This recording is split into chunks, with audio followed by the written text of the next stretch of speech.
Gue tahu networking itu penting, tapi asli buat introvert susah banget, sumpah. Dulu tiap MC conference bilang, oke sekarang waktunya networking. Gue langsung pura-pura ke toilet, bukan karena pengen buang air, tapi karena pressure. Takut disuruh kenalan, disuruh networking. Pernah ngalamin juga kayak gitu? Kalau iya, tenang aja, lo gak sendirian. Banyak teman-teman introvert yang kayak gitu. Dulu gue kayak gitu, tapi sekarang berhasil lebih memanage dan melatih diri sendiri supaya nggak terlalu takut untuk networking. Di video ini gue bakal share strategi networking buat kita-kita introvert yang lebih nyaman jadi pendengar daripada jadi pusat perhatian. Semoga berguna. Halo kawan-kawan, terima kasih sudah mau nonton YouTube saya, di mana saya yang lagi bindeng ini mau cerita tentang strategi networking untuk introvert. Kenapa gue bisa nge-share ini? Gue rasa gue cukup kredibel untuk nge-share ini karena saya adalah seorang introvert akut yang mana sebenarnya makin kesini gue makin sadar bahwa ya introvert itu adalah sebuah keadaan default state yang mana itu bisa jadi sebuah alasan untuk kita nggak melakukan sesuatu, tapi sebenarnya introvert juga bisa dilatih untuk mau itu networking, mau itu public speaking dan lain-lain. Gue udah ngebuktiin bahwa itu bisa dilawan walaupun gue baru kayaknya bisa bener-bener termanage introvert gue dan mulai berani ngelakuin hal-hal ini ya 30 tahun ke atas.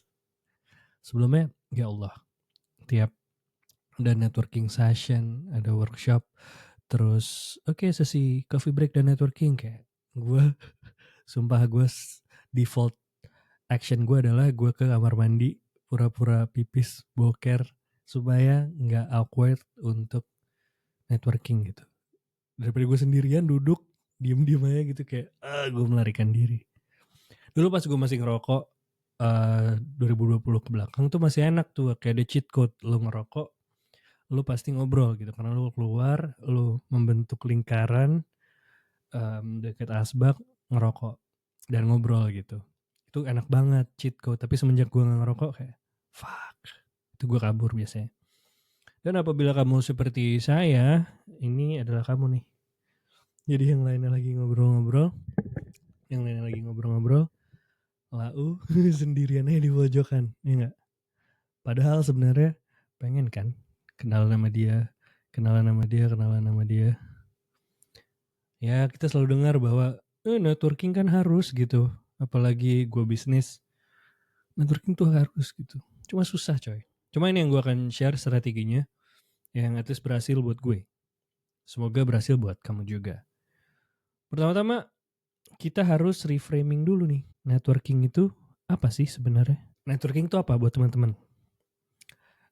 At least yang gue pelajari dulu, yang gue tahu, gara-gara gue lihat di film, di media, di majalah, di YouTube, networking session itu adalah lu tuh harus gaul, harus luas, harus tuker-tukeran kartu nama banyak-banyakan, berapa banyak kartu nama yang lu kasih, berapa banyak kartu nama yang lu terima, terus berapa banyak kenalan baru yang lo punya di saat itu. Pokoknya banyak-banyakan. Ngobrol rame-rame, nyamperin orang baru yang lo gak kenal, bergabung di kerumunan gitu. Gue kira seperti itu. Ternyata nggak harus kayak gitu. At least buat orang lain mungkin bisa seperti itu, tapi buat kita, terus buat gue waktu itu sebagai seorang introvert, nggak harus kayak gitu. Jadi kita bisa reframe bahwa networking itu nggak harus banyak-banyakan kartu nama, nggak harus banyak-banyakan kenalan orang baru, tapi bisa kita reframe, bisa kita ganti mindset networking itu sebagai seberapa banyak, nggak harus banyak juga sih, lu punya meaningful relationship sama orang baru, itu udah oke. It's enough, cukup. Bahwa lo bisa kenalan sama satu orang aja, tapi lo bisa ngobrol dalam, that's okay, that's fine.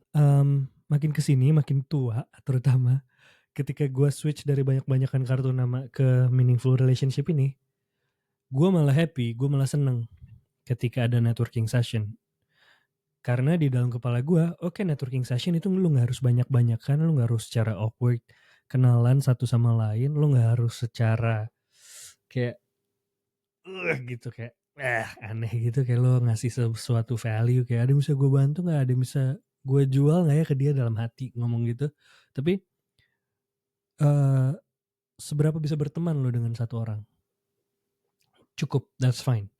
Jadi goal gue sekarang ketika gue networking event atau apapun itu, gue punya satu kenalan yang dalam aja, yang meaningful aja, udah cukup gitu. Meaningful tuh kayak gimana? Ya menurut gue, kayak lu berteman aja, nggak harus. Kalau dulu kan kayak, oke, tukeran kartu nama, kerja di mana gitu.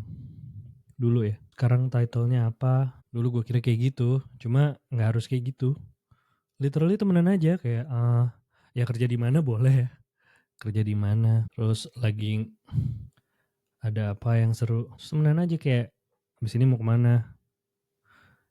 Ya gitulah kayak, abis ini mau kemana tuh kayak mau ngajak bareng gitu kemana ya. Enggak sih, tapi at least ya lu berteman aja. Dan terutama nggak harus transaksional. Yang kedua adalah kita mau justru menggunakan introvert traits kita. Kelebihan introvert tuh apa sih sebenarnya? Apa? Coba. Ada yang tahu nggak? Ini menurut research dan menurut observasi dan pendapat pribadi ya. Orang introvert itu, kita itu lebih mendengar, lebih jago mendengar. Terus kalau mikir tuh dalam. Kadang-kadang terlalu sensitif, jadi overthinking juga. Cuma on the positive side, ya kita mikirnya tuh beneran thoughtful gitu, dalam. Nggak sekenanya, nggak asal nyeplos gitu. Kita tendensinya lebih mikir. Dan kalau kita ngobrol, kita prefer nggak yang surface aja kayak, gimana kerjaan bro, sibuk apa bro? Gitu.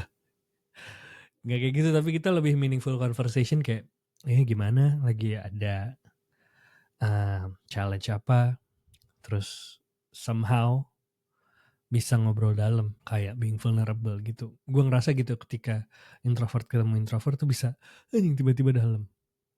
Nah, kita harus nge-leverage menggunakan ini. Yang ketiga adalah pakai online platform untuk build meaningful relationship.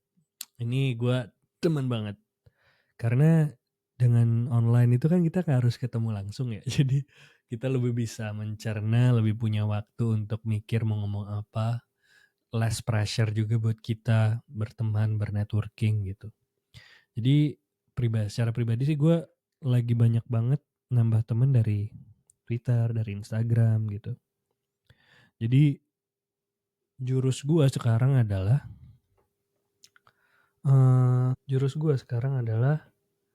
gue akan scouting dulu dari Instagram atau Twitter, habis itu replyan, habis itu DM-an. Ketika dari situ kita udah ngelihat bahwa cocok nih, value-nya sama, vibes-nya juga mirip, menurut lo dia nggak songong, nggak sengak gitu, terus kayak kayaknya ada yang sama-sama suka MU misalnya, sama-sama sedih ketika MU kalah lagi gitu.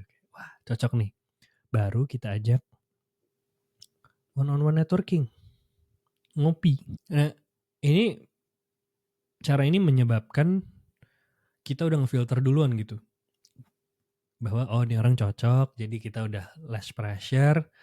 Terus kita tahu ngobrolin apa karena tadi udah kita lihat udah kita scouting, udah reply, udah DM-an. Jadi ketika ngopi tuh udah kayak temenan lama gitu. Jadi ngobrolnya bisa lebih dalam. Gitu. Dan dari sini juga gue berkali-kali ngerasain bahwa ini jauh lebih berhasil dibandingkan gue ketemu offline langsung gitu. Ketemu di workshop misalnya, sebelahan ngobrol, belum tentu lama gitu. Tapi teman-teman yang menggunakan cara ini, gue tuh biasanya tahan lama dan sustain gitu. Terus ada bonus prinsip juga buat teman-teman. Dan yang gue kira kan networking tuh harus transaksional. Tadinya gue kira kan networking tuh transaksional ya.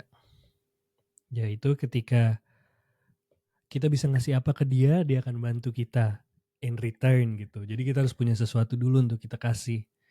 Apakah itu kerjaan, apakah itu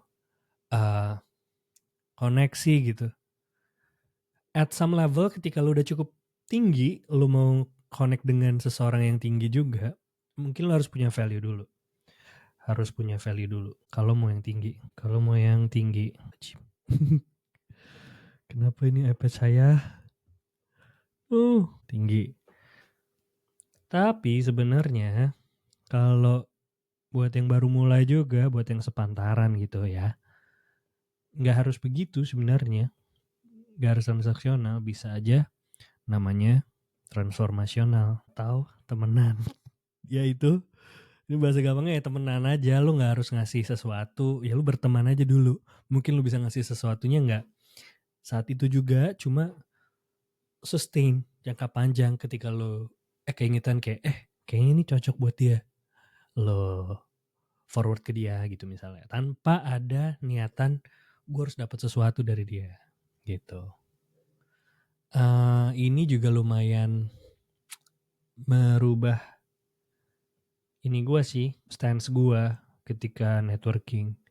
Jadi less pressure untuk wah gue punya sesuatu gak ya buat gue kasih dia, karena gue sering rasanya aduh gue gak punya apa-apa lagi buat dia, apa ya, akhirnya jadi gak maju coy. Padahal gak harus gitu, bisa aja berteman, ada satu kesamaan, ada sama-sama suka MU misalnya tadi, sama-sama kalahan, itu kita bisa berteman. Over the time ketika kita inget, kayaknya doi kemarin butuh koneksi ke sini deh, pas banget ya temen gue ada yang kayak gini, lu forward ke dia. Pun biasanya most of the time ketika dia juga inget, si Nara butuh ini kali ya, ada yang forward gitu, tanpa ada niatan, karena berteman gitu ya, nggak ada niatan kayak aduh gue harus ngasih sesuatu lagi ke dia, nggak kayak gitu.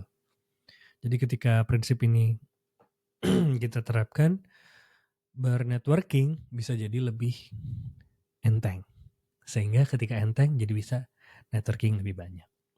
Sekian yang bisa gue share, semoga bermanfaat, dan kalau bermanfaat like and subscribe. Anjay YouTuber. Thank you friends.